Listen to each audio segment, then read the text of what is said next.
Triple test ఏదైతే ఉందో దానిలో భాగంగా డెడికేటెడ్ కమిషన్ ఏదైతే నియమించారో డెడికేటెడ్ కమిషన్ సర్వే చేయాలి. సర్వే చేసి ఈ డెడికేటెడ్ కమిషన్ నియమించాలి. దాని తర్వాత ఏదైతే ఎంపెరికల్ డేటా ఈ సర్వే సమగ్ర కుల సర్వే ద్వారా ఎంపెరికల్ డేటాను సేకరించి ఎంపెరికల్ డేటాను అనలైజ్ చేయాలి. డేటాను సేకరించడమే కాకుండా అనలైజ్ చేయాలి. అనలైజ్ చేసి ఏ కులాలు రాజకీయంగా ఆర్థికంగా సామాజికంగా వెనుకబడ్డాయో చాలా లిస్ట్ అంతా ప్రిపేర్ చేసి పెట్టాలి. సో ఈ లిస్ట్ ప్రిపేర్ చేసిన తర్వాత ఈ లిస్టు పబ్లిక్ డొమైన్లో పెట్టాలి.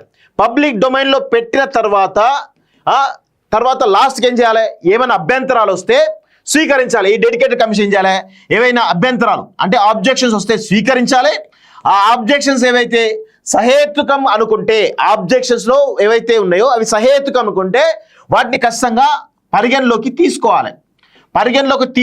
తీసుకొని వాళ్ళకు కూడా న్యాయం చేయాలి. సో ఇది ఖచ్చితంగా చేయాలి. దాని తర్వాతనే 50% క్యాప్ అనేది వర్తిస్తుంది.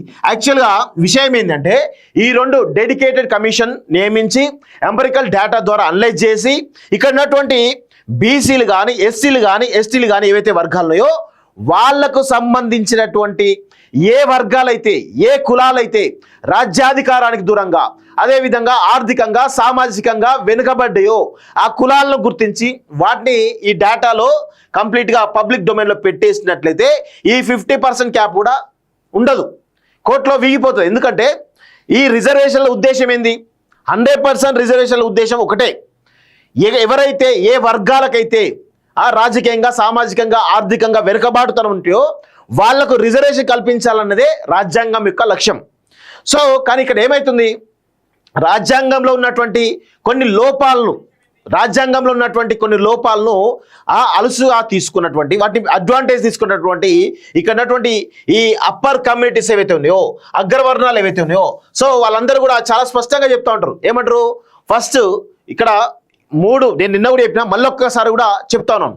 సో రాజ్యాంగంలో ఉన్నటువంటి కొన్ని వెసులుబాట్లను ఉపయోగించుకొని ఇటు జ్యుడిషియరీ సిస్టము ఇటు పొలిటికల్ సిస్టము ఇటు బ్యూరోక్రసీ సిస్టమ్,